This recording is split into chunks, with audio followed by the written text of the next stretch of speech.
Yeah, I'll react to that, sure. Hey guys, okay. Transition from wood to iron in shipbuilding. I am very curious how ships evolved from the Portuguese to the British. Just from the sort of age of exploration where they needed bigger ships to go across oceans to up to iron shipbuilding, kind of late 19th century. So let's see the wood to iron in shipbuilding, kind of starting from the end, going back. It's not like I'll do that exact order. Anyways, all right, let's do it. If you're new to the channel, my name is Connor. Hello, I like to learn about history through YouTube recommendations. The original link to the video is at the top of the description below. Right below that, link to the Discord. Right below that, link to my other channel, Mr. McJibbin, where I do non-history related reactions. Click all the buttons on both channels. Love y'all. Hope y'all are doing well. If not, you'll be good soon. Don't worry. Emotions are fickle, my friend. Ooh, mega projects. Okay, stay on topic. Let's do it. If you are not ready to learn, there's the door. You're in the wrong class, which means you're late for your other class. Home ec is down the hall. Make me, I really should have some sort of dish ready. Make me, God, a s'more. No, that's not a meal. Sausage and peppers. I like that. Steak, mashed potatoes, asparagus. All right, let's go.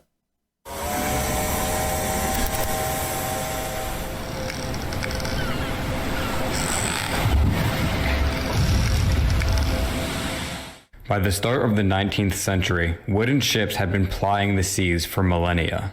When the famous Great Western crossed the Atlantic as the first purpose-built steam-powered ocean liner in 1838, most transoceanic passengers would still be traveling by sail for quite some time. A ship called the Rain purpose-built steam-powered ocean liner in 1838, most transoceanic passengers would still be traveling by sail for quite some time. A ship called the Rainbow had been completed the year before in 1837 and was built entirely from iron. Rainbow serviced coastal waters, primarily traveling between London and Antwerp. But Let me just get one comment out of the way before I play more of the video.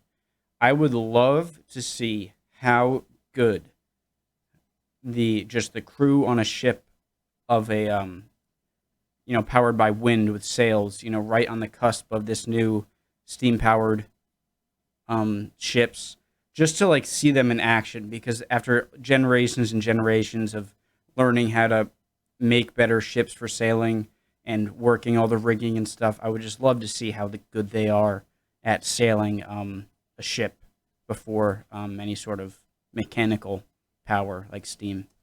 Great Western coastal waters, primarily traveling between London and Antwerp. But the Great Western, a paddle wheeler built for the open Atlantic, was constructed of wood. This was indicative of the fact that the acceptance of iron into the world of shipbuilding did not happen overnight, but rather incrementally over the course of many years. The first way in which iron found itself onto ocean-going ships was in the form of structural reinforcement on already existing ships. Wood, of course, is not as strong as iron, and ocean-going ships beyond a certain length were prone to permanent warping of the hull in the form of hogging and sagging, caused by the differing amounts of support at the bow, stern, and center of the hull as the ship traveled over a wave. Over time, this warping of the hull would become permanent. Shipbuilders, of course, knew this, and the length of ships, therefore, was limited so as to reduce the effect of hogging and sagging. Additionally, wooden ships could not remain in service forever without undergoing major and prohibitively expensive repairs. So, to extend the life of their ships, many ship owners had their ships reinforced with iron supports, which were meant to supplement the original diagonal riders, whose purpose were to reduce the effect of hogging and sagging. Around the same time, some shipbuilders were beginning to develop the understanding and skills necessary to build new ships, partially from iron. These ships, usually built with iron frames instead of wooden ribs, are called composite ships. The skins of these composite ships retained their composure of wooden planks. Composite ships came with a variety of benefits. Most obvious, they were stronger and had the potential to outlive their all-wooden counterparts. Composite ships were also lighter than they might have been, because less iron was needed to provide the same support as wood. Perhaps the most subtle benefit of composite ships was that they offered more usable internal volume than wooden ships of the same dimensions. This is because less space was occupied by the iron reinforcements. Because of the economic benefits, many composite ships were built. Even in the future, when fully iron ships were commonplace, composite ships would still be built, particularly in North America, where lumber was abundant and iron was expensive. But once iron found itself into shipyards, it did not take long for iron-hulled ships to appear. In 1839, the history-making Great Western was en route to New York. It was a routine voyage for her, but she was sharing a shipping lane with the next ship to make history. A fully ironed steamer with a schooner rig named Robert F. Stockton. She was a minuscule ship of less than 35 tons and just about 70 feet long. But when she arrived in New York, she became the first iron-hulled ship to cross the Atlantic, albeit mostly under sail. Even though the press did not give her much attention, her voyage was a sign of things to come. But it would be the previously mentioned Rainbow which would inspire the next step in shipbuilding. The Great Western Shipping Company, the same company which owned the SS Great Western, had a new ship on order, the SS Great Britain. The Great Britain was being designed by the famously ambitious revolutionary Isambard Brunel.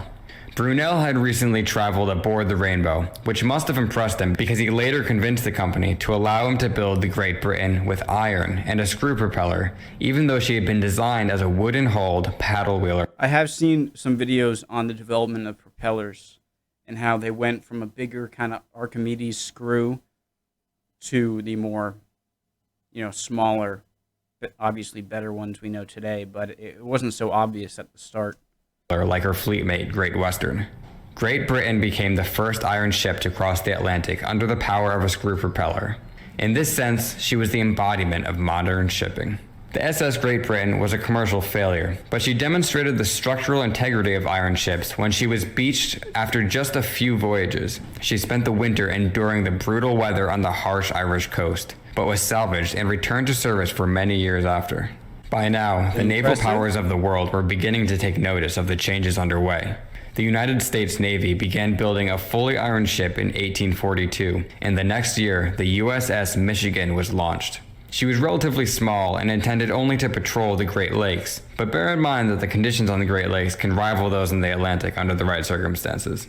The USS Michigan was designed as an auxiliary schooner. I wonder how the difference of, wear and tear that salt water would have on a ship compared to fresh water. And was capable of making 8 knots under steam. She battled lumber pirates on the Great Lakes, but never saw battle in the Civil War and was broken up for scrap. Across the pond in Europe, the French Navy launched a wooden frigate named Glory in 1859. Although she was wooden, she was armored with iron and was the first ironclad warship in the world, and she prompted a response from Britain. The Royal Navy recognized the threat and began working on an iron ship of their own. Their ship, though, would be of an iron hull, not just plated with iron armor. The French were still ahead, though, because the French Navy had just laid down an iron-hulled ship of their own. But the Royal Navy was able to launch their iron ship before France, despite getting a late start.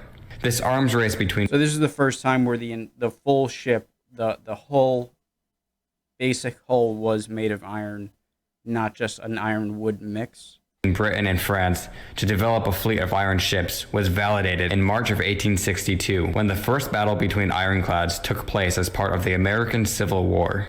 The South had captured a northern steam frigate named Merrimac and converted it to an ironclad warship. The result was a makeshift-looking vessel said to have been described as, quote, a floating barn roof. But the Merrimac, now called Virginia, attacked and destroyed a fleet of northern wooden warships.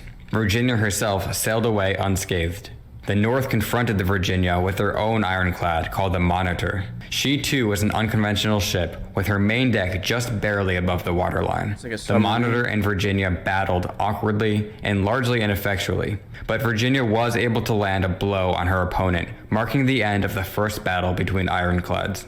Although the battle was not important in and of itself, it marked a turning point in naval history. Ironclads were the future, and any wooden warships left would be highly vulnerable if caught in an encounter with an iron ship. But unlike naval ships, merchant ships did not have the need to defend themselves from their commercial rivals. Composite and even wooden ships continued to be built for years. There were many reasons for this. For starters, the United States was still the leader in shipbuilding at the time, and as previously mentioned, lumber was abundant in North America. I think right here in Newport, too, we were... As a result, many new ships were being built with a plentiful and thus inexpensive lumber that was available. Another reason is that sailing ships and auxiliary ships, those powered by both steam and sail, were still popular at the time, due in part to the perception that steam engines were unreliable. Since one of the benefits of iron-hulled ships was the greater resistance to vibration caused by screw propellers, the need for iron ships was reduced, even if only by a small amount. The famous British clipper Cutty Sark, completed at the late date of 1870, was a composite ship herself. Eventually though, as wood became more expensive and iron less expensive, and as the need for larger ships grew, merchant shipbuilders had to adapt in order to survive. No longer limited to a certain length or by the amount of resistance the sails could overcome, the limiting factor of the size of ships became the shipyards in which they were built. But with reliability and speed on the rise, the pressures of demand and economies of scale were enough to spark an explosion in ship size. Sorry, so it mentioned right there, so there's only so much weight and sort of inertia in the water that sails can reasonably pull, and so having these huge, large iron boats became more feasible with screw propellers, okay? Which seemed to grow almost exponentially of scale were enough to spark an explosion in ship size, which seemed to grow almost exponentially. This would have been impossible without the transition to iron ships regardless of economic pressures. In the midst of changing shipbuilding techniques and practices, iron itself was changing. Cool. Iron, although strong, can be made even stronger by removing the impurities it contains, namely carbon. Cast iron, for example, can contain between 2.5% and 4.5% carbon. But by processing the iron so as to reduce the carbon content, you can create steel. While the history of steel goes back thousands of years, there is no easy method for turning iron into steel, and the process did not become efficient until the 1860s. By the 1880s, iron ships were being quietly phased out as they were retired. Their replacements were steel ships, which were easier to build, safer to sail on, and longer lasting to own. The advent and implementation of iron-hulled ships in conjunction with that of screw propulsion brought the world into the age of maritime technology in which we find ourselves today. Yes, there have been incremental improvements since, and traveling aboard the SS Great Britain is a far cry from traveling aboard, say, late 20th century liners like the Queen Elizabeth II. But at the end of the day, ships today are still constructed of steel and driven by screw propellers.